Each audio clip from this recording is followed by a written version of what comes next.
श्रावण महिन्यामध्ये खूपशी सण येतात. त्याच्यामध्ये एक सण आहे तो रक्षाबंधन. रक्षाबंधनला खूपशे काय म्हणतात पॉइंट्स म्हणा किंवा खूपशे शास्त्र कनेक्टेड आहे. गावामध्ये वेगळ्या प्रकारे साजरे करतात, सिटीमध्ये वेगळ्या प्रकारे करतात.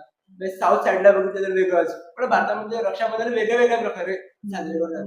ऍक्च्युली रक्षाबंधनचा महत्व काय आणि तो श्रावण महिन्यात काय येतो, काय आहे त्याचं कार्य? मी मगाशी सांगितल्याप्रमाणे महिना हा नक्षत्रावर अवलंबून आहे. नक्षत्राचं नाव श्रावण म्हणून, सॉरी, नक्षत्राचं नाव श्रवण म्हणून महिन्याचं नाव श्रावण.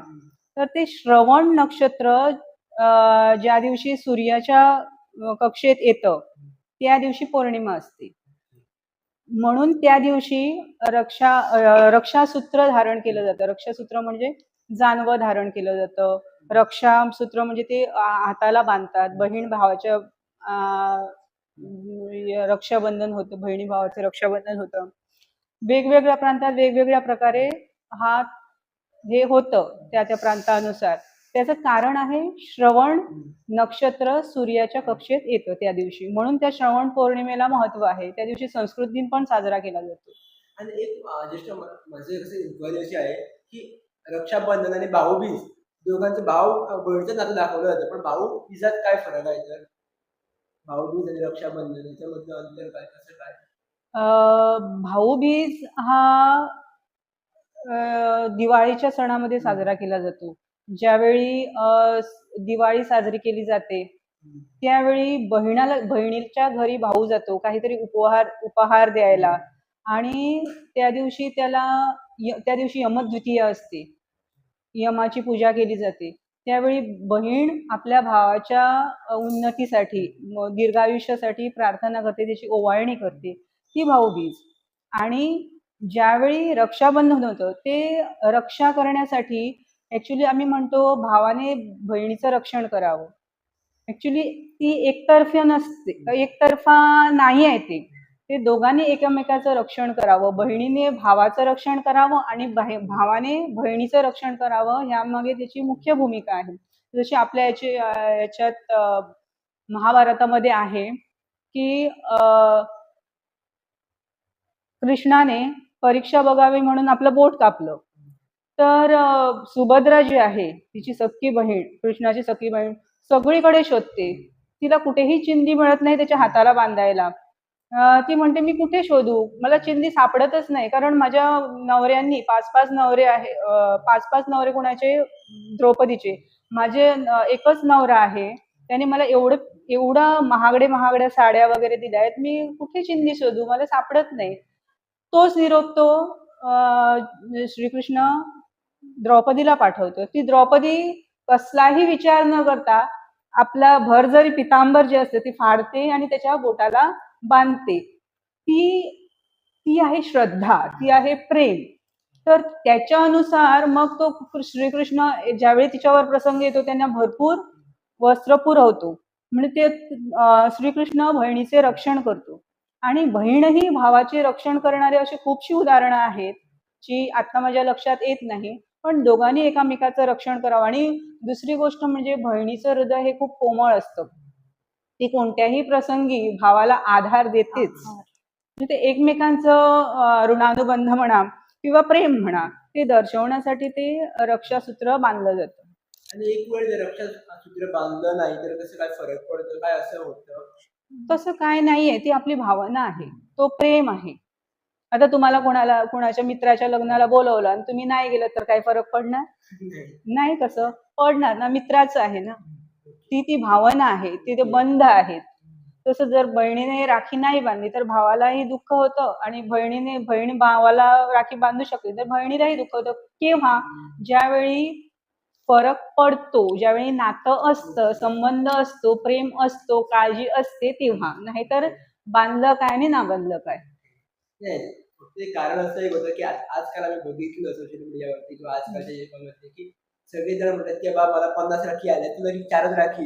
हा, तो ट्रेंड बनलेला आहे. तो ट्रेंड बनलाय. काही जण मुलं पळतात पण राखीसाठी. राखी बांधू नको म्हणतात, असं पण आहे. आणि दुसरी गोष्ट, राखीचं आता राखी कशा फॅशनेबल आलेले आहेत. लहान मुला सुद्धा क्रेज असते लहान मुलांना. मी माझ्या भावाला राखी बांधायची सगळ्यापेक्षा वेगळी आणि बाकीच्या सगळ्यांना वेगळी. ते विचारायचा प्रश्न हा होता माझा हा की बा आणि हा एखाद्याला चालेल, मोठी मी राखी आहे हवी तिथे असते, एखाद्याला छोटी छोटी राखी हवी असते.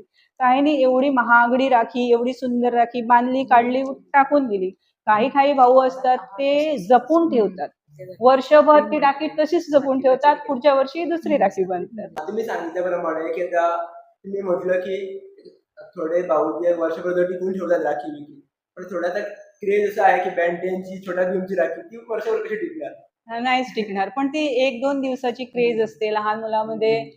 तुला म्हणजे तुम्ही जसं मगाशी म्हणाल, तुला किती राख्या आल्या, मला ते जशी नग मोजतात तशी वेगवेगळ्या फॅशनच्या राख्या पण मोजतात. आणि ते लहान मुलं जे कार्टून वगैरे बघतात त्यामुळे ती क्रेज आहे आणि तशी तो तो व्यवहार होतो. म्हणून व्यावसायिक तशा तशा राख्या काढतात. तशा राख्या काढल्या जातात म्हणून मुलं त्याकडे वळतात. तर महत्व मला असं तुम्ही सांगितल्याप्रमाणे मला असं कळलं की राखी बांधणं हे महत्वाचं आहे, कुठली बांधणं हे महत्वाचं नाही आहे. हो, ते तर झालंच. ते तर झालंच. अनेकदा एक शेवटचाच प्रश्न असं केला त्याला जशी प्रथा चालू चालू होती अगोदर त्यानंतर ती थोडी चेंज होते, ट्रेंड मध्ये चाललाय. ती मी प्रथा अगोदरची आम्ही कशी कंटिन्यू करायची किंवा कसं समजून घ्यायचं, त्याचं महत्व कसं समजून घ्यावं आम्ही. नाही, ट्रेंडमध्ये जरी चाललं तर ते औक्षण वगैरे करणे बदललेलं नाहीये. आपण नुसती जशी राखी जशी म्हणजे अशी कुठे कामाच्या ठिकाणी वगैरे तसं असं वरच्यावर राखी बांधतो. पण घरात आल्यानंतर आपण एकतर पाटावर बसायचो तर तो खुर्चीवर बसतो. रांगोळी घालतो. कधी घालत नाही. ते वेगळा.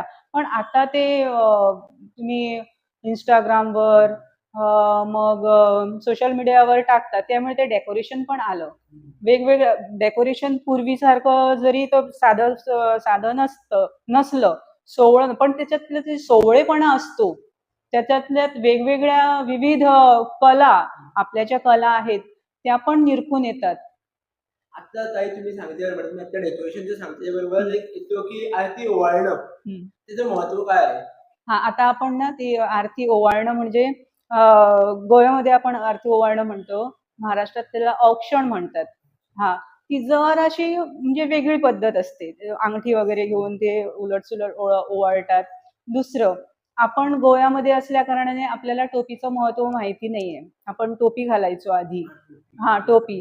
तर जर कारण आम्ही महाराष्ट्रामध्ये ज्यावेळी नातेवाईकांच्या घरी वगैरे गेलो किंवा अन्य काही ह्याच्यामध्ये ज्यावेळी अ, अ, आपण टीका लावतो किंवा काही औक्षण वगैरे करतो, त्यावेळी ते सरळ पुरुष मंडळी जी लहानापासून मोठेपर्यंत, नॉट ओन्ली महाराष्ट्र, इव्हन उत्तरेकडे वगैरे ते सरळ हात ठेवतात डोक्यावर. म्हणजे ते टोपी नसल्यामुळे ते हात ठेवतात किंवा रुमाल असेल तर रुमाल बांधतात डोक्याला. ते का बांधतात माहितीये का? कारण ते आपली इथे सहस्र टाळू असते, ती उघडी ठेवू नये, ती झाकावी. इव्हन दंडी संन्यासी वगैरे असतात, ते आपलं डोकं झाकतात, टाळू झाकतात. लग्नाच्या, हा, हो हो, बरोबर. लग्नाच्या वेळेस ते बासिंग असतं, आपलं फेटा असतो. तो फेटा काढल्यानंतर ती टाळू उघडी सोडत नाही, ते बांधतात. म्हणजे संध्याकाळ होईपर्यंत नवऱ्याला सुद्धा ते काढायला देत नाही. महत्व एकच आहे, टाळू उघडी ठेवू नये. पण टू द पॉइंट, तुम्ही काय विचारलं ते महत्व कसं आम्ही समजून घ्यावा. आता तुम्हाला विचारलं होतं की जसं मी आरती कशासाठी ओवाळते. हा, कारण ती अग्नी हा खूप पवित्र आहे. पंचमहाभूत जे आहेत, पृथ्वी, आप, तेज, वायू, आकाश, त्याच्यामधलं अग्नी तत्व जे आहे ते खूप पवित्र आहे. त्याच्याशिवाय, अग्नितत्वाशिवाय पवित्र असं काहीच नाही. आणि जे शिवतत्व आहे ते पण अग्नितत्वच आहे. त्यावेळी आपण वेगळा विषय आहे तो. पण ते अग्नितत्व, ती 5 आपण पंचारती जी ओवाळतो, आपल्या गोव्यात 5 ओवाळतात. इतर ठिकाणी एकच ज्योत ओवाळतात. एक आरती किंवा फुलवात घालून ती फुलवात घालून एक आरत नाही म्हणत, निरांजनाने ओवाळतात. आणि आपल्याकडे पंचप्राणाची म्हणजे पंचारत ती ओवाळतात. कारण आणि ते ओवाळणं म्हणजे कसं आहे, तो अग्नी आहे. आपल्यामध्ये पण जे फायर आहे, आत्मतत्व आहे, त्याला ती ओवाळणी असते. आपल्यामधले जे देवत्व आहे त्याला त्याचं ते ओवाळणी असते, त्याची ओवाळणी असते. आता रक्षाबंधनच्या दरम्यान कंक्लुजन म्हणूया डिस्कशन काढायचं झालं तर काय असणार आहे शेवटी काढायचं झालं तर तुम्ही काय समजून घ्यावं सगळ्यांनी रक्षाबंधनचा अर्थ काय आहे. रक्षाबंधनाच्या शब्दामध्येच अर्थ आहे रक्षा. रक्षा करणे, ती कोणाची करणे, तुम्ही माझी करा मी तुमची करते. एकमेकांना सांभाळून घेणं. कारण जीवन हे नेहमी सुखमय असतं, सगळे चंद्र तारे व्यवस्थित असतात, व्यवस्थित वायलन असतं असं नसतं. पण कधी सुखाबरोबर पाठीमागे मग दुःख येतं, त्यावेळी एकमेकांना सांभाळून घेणं, सुखातही बरोबर राहणं आणि दुःखातही बरोबर राहणं, त्यावेळी एकमेकाचं रक्षण करणं कुठच्याही वेळी, ते त्याच्या मागची भावना आहे. रक्षाबंधन म्हणजे एकामेकाचं आपण रक्षण करू, ही त्यामागची भावना आहे.